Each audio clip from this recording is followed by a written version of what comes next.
It's important to properly dispose of unwanted medication or sharps. MedProject offers free and convenient disposal options near you. To learn more, call 844-MED-PROJECT or visit medproject.org.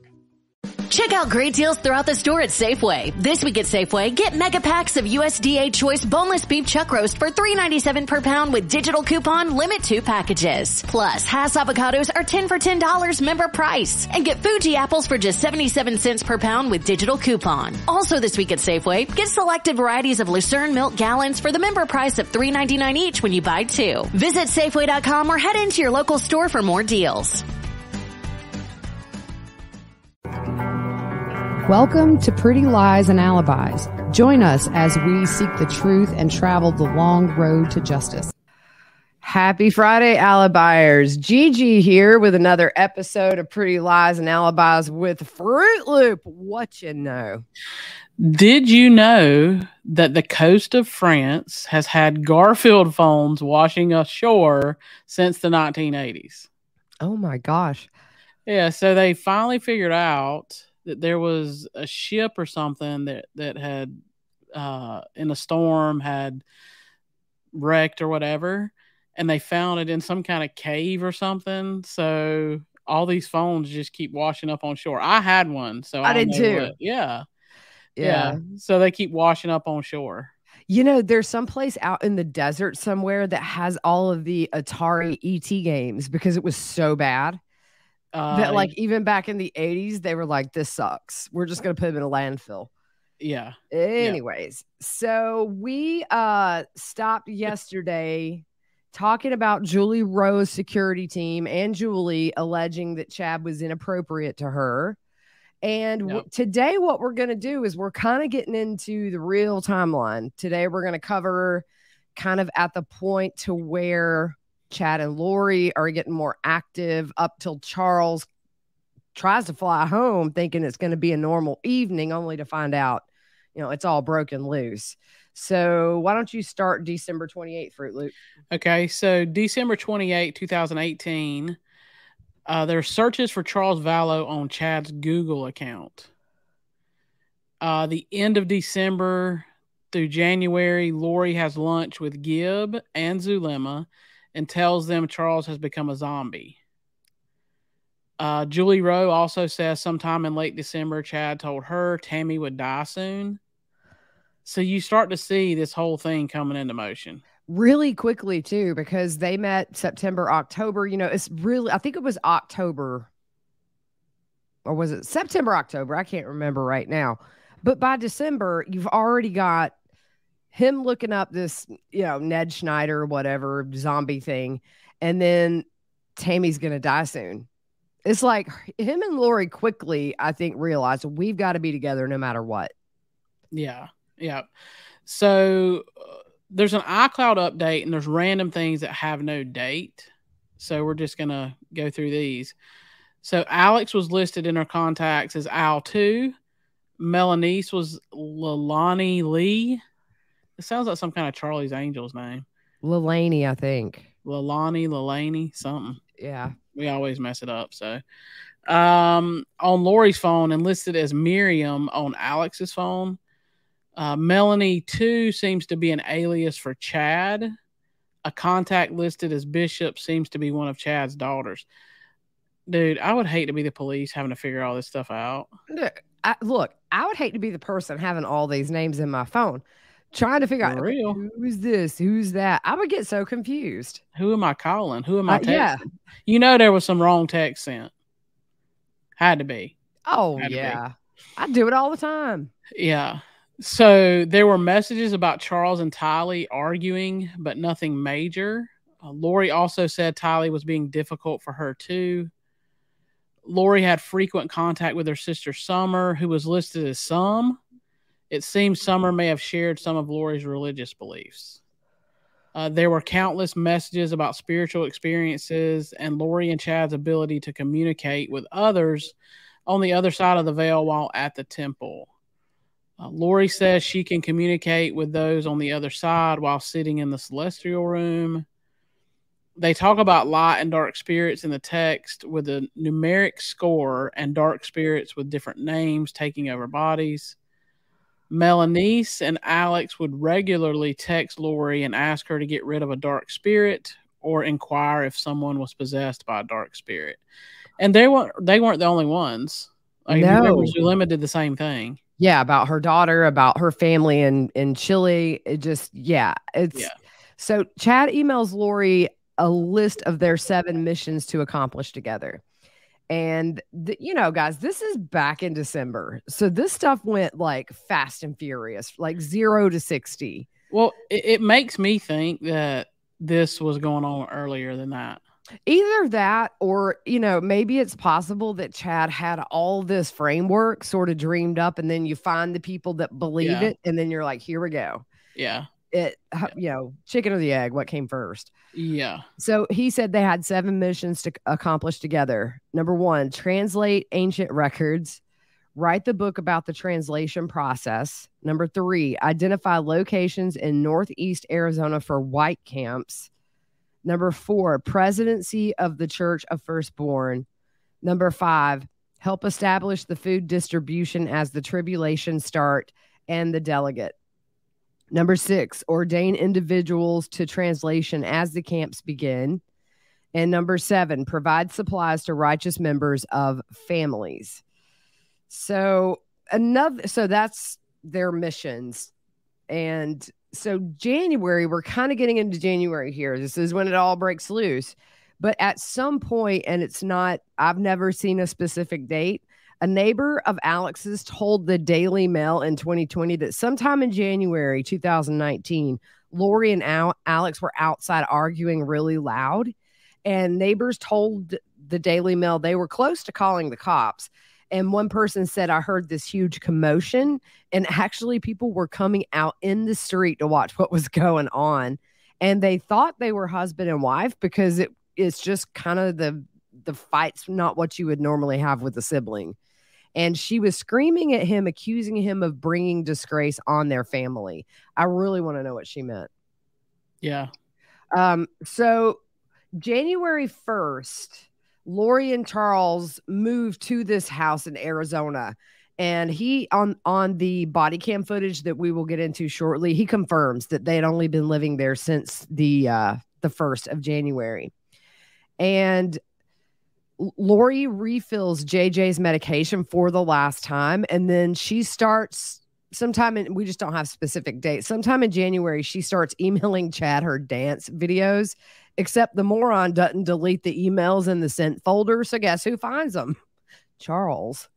And obviously he starts to get suspicious that she's having an affair with Chad. What kind of dance videos she's sending? Some of them like Julie Rowe. Yeah. Well, you remember in the house that Charles was murdered in, there were mirrors everywhere. Well, I think that was a requirement any house they lived in. Yeah. So January 1st, 2019, Gibbs said this is the date Lori said that Charles and JJ would die in that car accident.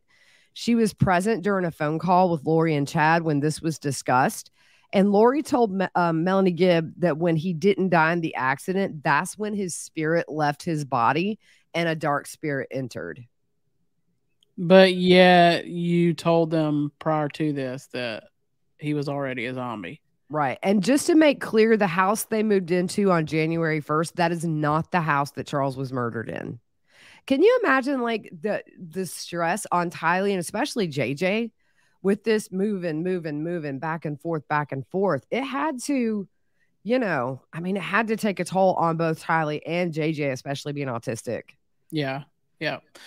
So Lieutenant Ball said in his affidavit of probable cause that Gibbs said the term zombie refers to an individual whose mortal spirit has left their body and that their body is now the host of another spirit. The new spirit in a zombie is always considered a dark spirit. While the dark spirit inhabits the host body, the person's true spirit goes into limbo and is stuck there until the host body is physically killed. As such, death of the physical body is seen as the mechanism by which the body's original spirit can be released from limbo. Dude, your face right now. I can't. Yeah, It's some kind of game. it sounds like a B movie, the plot Yeah. of some really bad B movie, but Yeah. So January 11th, 2019, Zulema has a vision she could create storms and fire and will have the eye of the Lord. Comes that third eye. January 22nd, 2019, Lori gets an email from Chad with the subject line, demon with a name, Nick Schneider. He says Charles is a demon. Ned was the first name. Garrett was the second. Then it was Iplos. Okay, I had to laugh. I had to laugh on this because you put hippos. I'm sorry. That's funny. I could not share that one. That's funny. So I just went to Hungry Hippo. I did too when you said that. Yep. So Iplos was supposed to be a combination of evil spirits. Ned was supposed to be some childhood friend of Charles's whose spirit never left the earth and attached to Charles, who pushed Charles' spirit out of his body. Melanie Gibbs says she was present when Chad told Lori this over the phone, and that was in early 2019 in reference to Charles being possessed. He wasn't possessed. He was trying to get you help. Oh, yeah. So Lori then told Gibb. Lori also said Chad and Lori believed they were part of the Church of the Firstborn, and their job was to rid the world of zombies. Chad emails Lori the light and dark scales for her family. The subject is family history documents. The body says, here are the family history documents you requested. What's he being so formal for? I know, right? Yeah. Like it's a business. Yeah. You paid for this. Here's your subscription. So Gibb told authorities that Chad was the one who came up with the whole framework for light, dark, your probations on Earth, et cetera, et cetera. How the light, dark spirits work according to Gibb. So 2.0, the number is number one. We suck at math, so this is extra confusing for us. So it's going to be hopefully not too confusing for you. So if you're level 2.0, this is your first time on Earth. 3.1 is your second time on Earth, and it's still not decided if that person is light or dark at that point. At level 4.1, either you make a contract with Satan or with Jesus. That's when the numbers start rising to like an 8 or 9.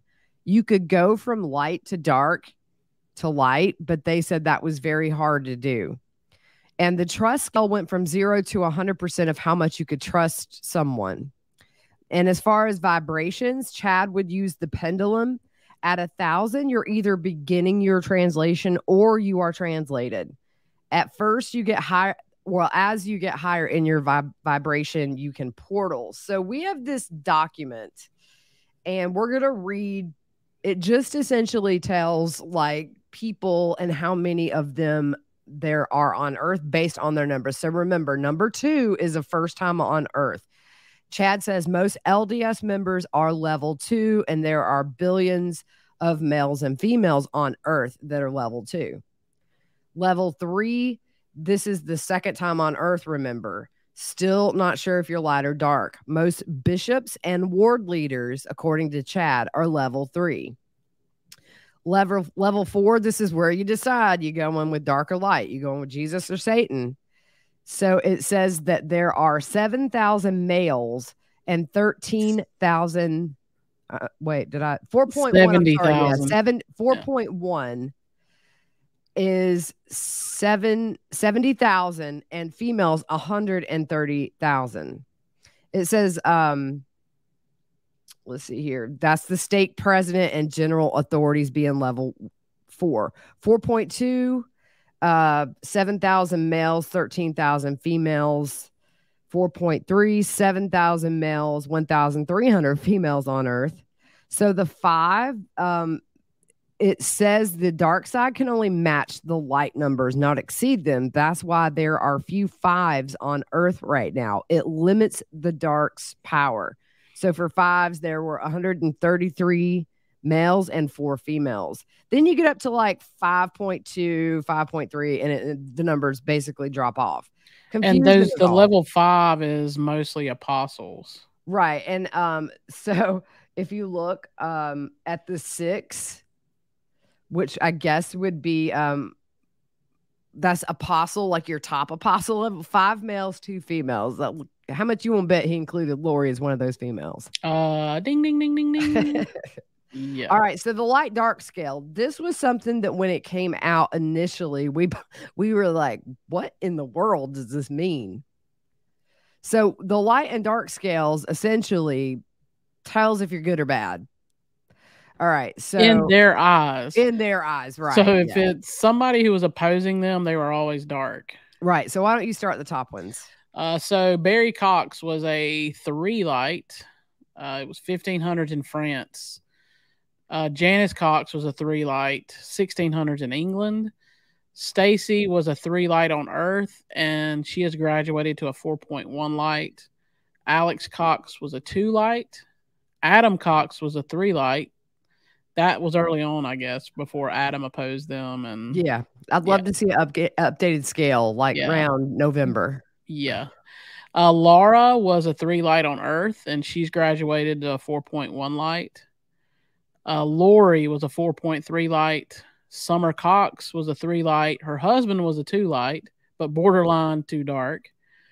Lori's first husband was a 2 light. Second husband was a 2 dark. Son Colby was a 3 light. Kelsey was a 3 dark. And that's his wife. Yeah, that's Colby's wife. Well, you remember in that we talked about it a few episodes back, Colby said that it was kind of like a competition. You can picture it.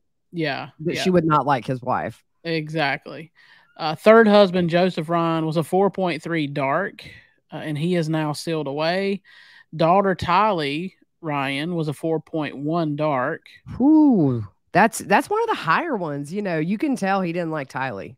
Yeah. How do you label your kid a dark? I mean, yeah, you know, they're dating. I'm tempted, but I mean, all joking aside, you can see very, very early on that Tylee was a problem for Chad.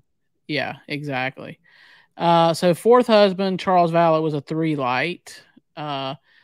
His first wife was a 2 dark. Cole Vallow was a 3 dark. Zach Vallow was a 3 light. Joshua Vallow, which is JJ, was a 4.2 light. And we get to Melanie Boudreau, Melanice. She was a 3 light. Her husband, Brandon, was a 3 dark. The 4 kids, both boys are 3 light. The older girl is a 3 light, and the younger girl is a 4.1 light. All right, now we need to stop and do our advertisement for the week. Fruit Loop, what you know? Now it's time for our paid advertisement. Our partner this week is one that you guys are familiar with. As you know, I started taking AG1 because I wanted to start focusing on getting on a daily health routine that works with my busy schedule. Tons of people take some kind of multivitamin, and it's important to choose one with high quality ingredients that your body will actually absorb. With AG1, with one delicious scoop, you're absorbing 75 high-quality vitamins, minerals, whole food source superfoods, probiotics, and adaptogens to help you start your day right. This special blend of ingredients supports your gut health, your nervous system, your immune system, your energy, recovery, focus, and aging. Athletic Greens has over 7,000 5-star reviews and is recommended by professional athletes. Right now, it's time to reclaim your health and arm your immune system with convenient daily nutrition. It's just 1 scoop in a cup of water every day, and that's it. No need for a million different pills and supplements to look out for your health. So to make it easy, Athletic Greens is going to give you a free 1-year supply of immune-supporting vitamin D and 5 free travel packs with your first purchase. All you have to do is visit athleticgreens.com/whattheworld. Again, that is athleticgreens.com/whattheworld to take ownership over your health and pick up the ultimate daily nutritional insurance. All right. It's important to properly dispose of unwanted medication or sharps. MedProject offers free and convenient disposal options near you. To learn more, call 844-MED-PROJECT or visit medproject.org. Back to it. So Chad just sent the light dark scales. On January 24th, Charles finds that email with the light dark scales and he forwards it to his sister Kay on March 9th. January 28th, this is when Lori transfers $10,000 out of Charles's business account. She also transfers 2,000 enterprise rental points to herself. The same day, Chad searches for Ned Schneider, 1996 death, Louisiana. Ned Schneider, Louisiana, born 1951, died 1996, and bodies possessed after original occupant dies. So these are around 6 months prior to Charles's murder. And also last night, I found the divorce documents that Charles had against her. He has proof of all of the transfer of the money. It's all in there. Yeah. And well, hopefully my other question or my other thing is this. I mean, obviously Lori had to feed him those names. I would think the Ned Schneider. Yeah. The names that was the ones that was, a friend of his that passed and all that stuff. Yeah. I'm not sure if it was actually Ned or another, but it's a good point. So, yeah. But you see, like January 28th, or what? Let's see. He emails these light dark scales around the 22nd. And here we go. By the 30th, she's convinced, and all this really begins. Yeah. So January 29th, I think at some point they've had some phone conversations that have been, and we don't have those that I know of. Charles files for an order of protection after Lori said she was a god and would murder him if he got in the way of her work of gathering the $144,000. The order of protection petition says that Lori had an angel who would dispose of his body. So January 30th, Lori transfers the $25,000 from Charles's business account, leaving Charles pretty much broke and unable to make payroll. Lori was listed as one of the owners of the business. And on that same day at 12:20 p.m., Charles texts Lori, "Did you disconnect my Find My iPhone from JJ's iPad? I got an email. Or did our little guy do it?" Lori responded, "I'm just leaving the temple, so I don't know how to do that." And she puts a sideways smiley. I think she did that so he couldn't find them once they leave that night and he gets home. That's my theory, is she turns off the Find My iPhone. Sure. So the officer asks Melanie Gibb in a 2020 interview about the box of clothes that Lori took to Goodwill, and Melanie said she thought that was out of control. And she also asked Lori if she thought this was a little extreme, and Lori said no. In a separate interview with investigators, Gibb said Lori hid one box of his clothing behind the food storage in the house. And she also said that Lori was in Charles's office in the house looking for paperwork, important documents, passports, and computers. So the investigator asked about Lori's behavior when she was telling the police officer about getting rid of his clothes, and Melanie said she remembers Lori being upbeat at the time and saying, "I'm sure you've seen the video yourself." Gibbs said she can't go back and watch it because she didn't want to see herself in that video, and she was tired of seeing herself on TV. That's referring to the police visit that we'll get to later. Sure. So Gibbs said Charles left his truck at the airport and Alex went and got it. He parked it at some motel in Gilbert, but Gibb didn't think Lori was staying at that hotel, but a different one. Charles, and that makes sense because if you see the truck, they're there. So it's probably just to throw them off. Charles is in Texas and tells Lori he's coming home that night. Investigators note there's no indication of any trouble between them prior to that. Charles tries to fly home, but finds out Lori has canceled his ticket. He spent $600 to buy a new one and flew into Arizona. He discovers his truck is missing from the parking garage at the airport. And when he goes home, the house is empty. In an interview with investigators in October of 2020, Colby said he knew about the truck being taken, and Charles called him to ask if he knew where his truck was. Colby said he didn't and didn't know what was going on. Lori had told him that Charles was having an affair and was financially supporting two women in California and had also been with hookers. He said Lori was telling them that she was going to be killed for her life insurance money by family. He said he didn't buy all of it, but he didn't trust Charles with everything that was happening. Colby said the next day he took Tylee to her house in Gilbert. While there, Charles called Tylee and they began arguing. Colby got on the phone and asked what was going on. Charles told Colby that Lori thought she was a god, and Colby said he tried to be the mediator between them. Yeah, he said his mom was calm and didn't want a confrontation with Charles, and he was more on his mom's side, thinking Charles had done something wrong because Lori seemingly just wanted to get away from Charles. So January 30th at 4:06 p.m., Lori texts her mom, her sister, Melanice, and Alex.